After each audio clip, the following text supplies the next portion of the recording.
हारून रशीद ने मलिका ज़ुबैदा से ख्वाहिश का इजहार किया कि मैं आपसे निकाह करना चाहता हूँ, तो उसने कहा मेरा हक महर अदा कर लोगे? उसने कहा मैं बादशाही वक्त हूँ, मेरे लिए क्या मुश्किल है, बोलो कितना हक महर होगा? तो मलिका ज़ुबैदा ने कहा कि यहाँ बगदाद से नहर खदवाएंगे और मैदान अराफात तक पहुँचेंगे ताकि हुज्जाज को पानी की सहूलत मिल सके। उस ज़माने में ये छोटा काम नहीं था, बहुत बड़ा काम था। एक मुल्क से दूसरे मुल्क में नहर लेके जाना, फिर संगलाख पहाड़ी इलाके। उसने कहा मुझे मंजूर है। नहर खुदने लगी। जब नहर मुकम्मल हो गई और सारे अखराजात का हिसाब मलिका ज़ुबैदा के हाथ में जब दिया, तो उधर दजला से पानी छोड़ दिया गया था, तो इसने वो सारे कागजात यूं फाड़ करके पानी में फेंकते हुए कहा, तरकनल हिसाब इला यौमिल हिसाब, हमने इस हिसाब को यौम हिसाब पे छोड़ दिया। अल्लाह अकबर। आज हम हिसाब नहीं करते, अल्लाह भी हमारा हिसाब न करे। तो अल्लाह के बारगाह में जब पेश हो जाओ, उसके राह में दो, फिर बेहिसाब दिया। अल्लाह हमारा हिसाब आसान कर। हुजूर अलैहिस्सलाम जब अल्लाह के हुजूर दुआ मांगते थे तो ये दुआ भी कभी मांगते, अल्लाहुम्मा हासिबनी हिसाबन यसीरा।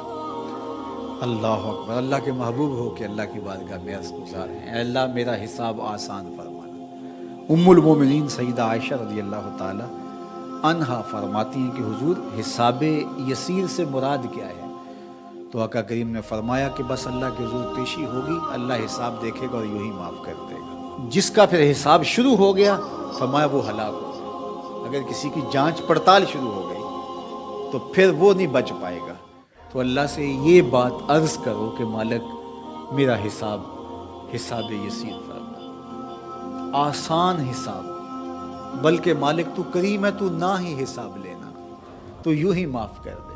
तो अल्लाह की बारगाह में जब हम कहते हैं रब्बाना आतिना फिद दुनिया हसनतन व फिल आखिरति हसना, तो हसना आखिरत से मुराद होता है मालिक मेरा हिसाब आसान हो, फ़ज़ाए अकबर के दिन में अमन में रहूँ, और मालिक तू जन्नत मेरा मक़सूम फरमा दे। और आखिरी जुमला इस दुआ का, वक़िना अज़ाबन नार, और अल्लाह मुझे आतिश दोज़ख से बचा ले। हसनात आखिरत जब तलब की तो उसने दोज़ख के नजात की दुआ शामिल थी, क्योंकि जब दुखूल जन्नत की दुआ हो गई तो दोज़ख से बचेंगे तो जन्नत में जाएंगे। लेकिन अलग से उसका जिक्र कर दिया गया उसकी हौलनाकी की वजह से कि वक़िना अज़ाबन नार, ए अल्लाह मुझे आतिश दोज़ख से बचा ले।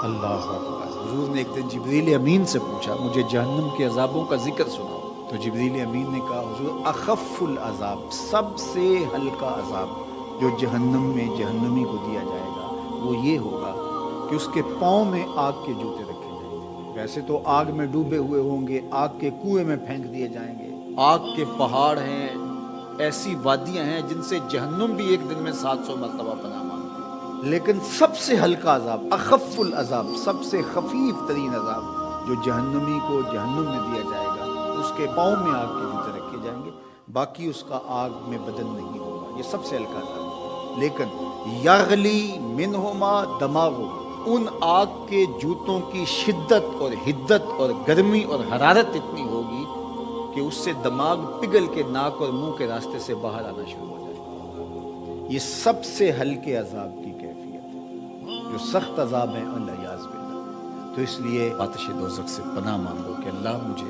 आतिश दोज़ख से बचा। इस दुनिया की आग से फरमाया 70 गुना ज्यादा तेज है और वो बदन के साथ चिपक जाए। ये तो सिर्फ जलाती है, खुश करती है, वो आग बदन के साथ, जिस्मों के साथ चिपक भी जाती है और जुदा नहीं हो पाती। तारकुल की जैसा लुक चिपक जाती है, इस तरह वो आग चिपक जाएगी बदनों के साथ। अल्लाह याज़ बिल्लाह। उसका एक अंगारा अगर पहाड़ पे रख दी जाए, दुनिया के पहाड़ों पे, तो पहाड़ पिघल जाए। ये है उस आग की शिद्दत, उस आग की हिद्दत। जहन्नुमी को अगर जहन्नुम से निकाल कर इस दुनिया की आग में डाला जाए तो उसको नींद आ जाए, वो आग इतनी सख्त।